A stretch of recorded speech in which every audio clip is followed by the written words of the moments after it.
Picturesquely situated on the Pacific coast of Mexico lies the colorful little seaport of Mazatlán, owing its importance chiefly to the fact that it is a gateway to Mexico and a convenient harbor for ships flying between California, South America, and New York.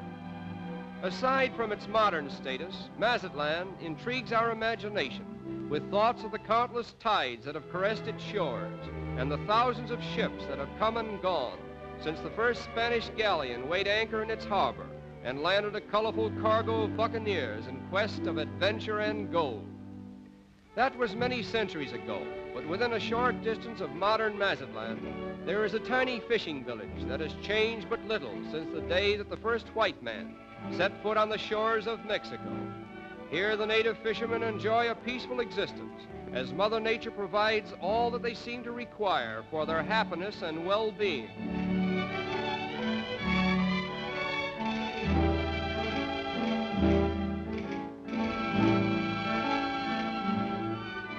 The coconut palm, which grows in picturesque profusion in the vicinity of Mazatlán, is the most benevolent tree in the life of man, for it gives beauty, shade, food, and drink without care or attention from him who receives them. As a matter of fact, if it were not for the coconut palm, it is doubtful that human life would be possible among the poorer natives in tropical countries. It is an odd fact that in the first written records of the Spanish explorers who visited Mazatlán, reference is made to the giant turtles that inhabit the streams and the land and provide food for hungry men. We wonder if this old fellow remembers something of the color and romance that the Spanish buccaneers brought to Mazatlán to be perpetuated in the hearts of their descendants, who still include music and dancing among the necessities of life.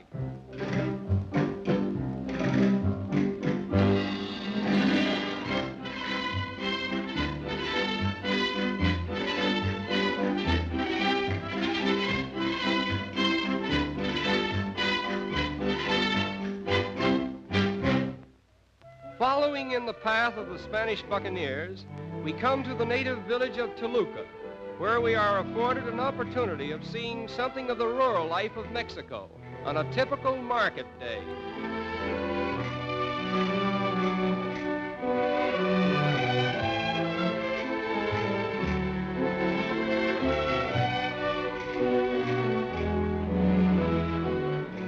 Many of the native people in this marketplace are descended from the former subjects of the great Indian kings who ruled Mexico before the Spanish conquest. Long and trying centuries have passed over them, but apparently the innovations of time have been exceedingly slow in bringing about any fundamental changes in the manners and customs which they inherited from their ancestors. Styles of dress may have changed, commodities may be weighed on modern scales, and modern money may be the medium of exchange. But the heart of the full-blooded Mexican Indian, silently defying the inroads of the white man, still beats in the past and glories in tales of the days when the great King Montezuma guided the destinies of Mexico. Of all the arts that were in vogue when the conquest of Mexico began, none was more general or better developed than that of pottery. And even today, the Mexican Indian plies this trade with all the traditional skill of his ancestors. In fact, the fame of Mexican pottery has created an international market, and not a little of Mexico's annual revenue comes from this source of trade. No garment or article of dress worn in rural Mexico is more important than that which is called the serape, a mere blanket with a hole in the center through which the wearer's head is protruded. Simple to be sure, but it is the Mexican Indian's overcoat by day and his blanket by night.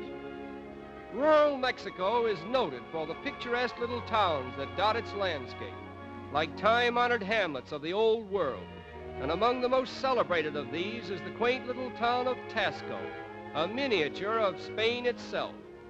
Aside from being a source of inspiration for modern artists, Tasco has a very interesting history, which takes us back to the days of the Spanish grandees, who made tremendous fortunes from silver mines in this district. As an example of their great wealth, it is said that one of them paved the street leading from his home to the church with silver bars for his daughter's wedding. From the proceeds of his silver mines in Tasco, another wealthy miner built this cathedral, which has been standing for over 200 years as a tribute to his memory. Generally speaking, in Tasco, the religion, architecture, color, and romance of old Castile have left their indelible impressions and bestowed upon Mexico a contribution that adds greatly to the picturesqueness of her countryside, as well as to the artistic traditions of her people.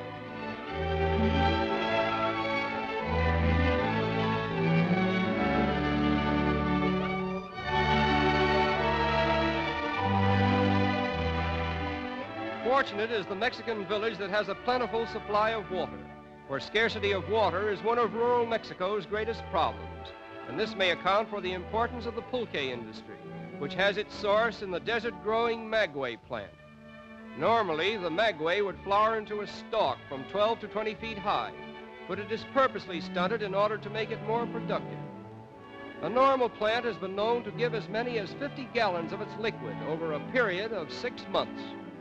If pulque is drunk in its natural state, fresh from the plant, it is regarded as a wholesome beverage, but after it is fermented and allowed to stand, it becomes one of the world's most abominable drinks. The better-class Mexicans regard fermented pulque and its attending evils as a curse to their country, and organized effort is now enforced to curtail, if not to destroy, the pulque industry. The pyramids of Mexico are without question the most noteworthy of all the relics that remain in tribute to the ancient Toltec Indians, who are credited with having built them centuries before the coming of the white man. This one is called the Pyramid of the Moon, and it has yet to be uncovered and explored. But a few hundred yards away may be seen the Pyramid of the Sun, which, after having had its topsoil removed, reveals a perfectly preserved pyramid, one of the wonders of the Western world. Unlike the Egyptians, who built their pyramids as tombs for their kings, the Toltecs built them as altars of worship to perpetuate the memory of their gods and to fill the hearts of the people with an awe-inspiring sense of power and permanence.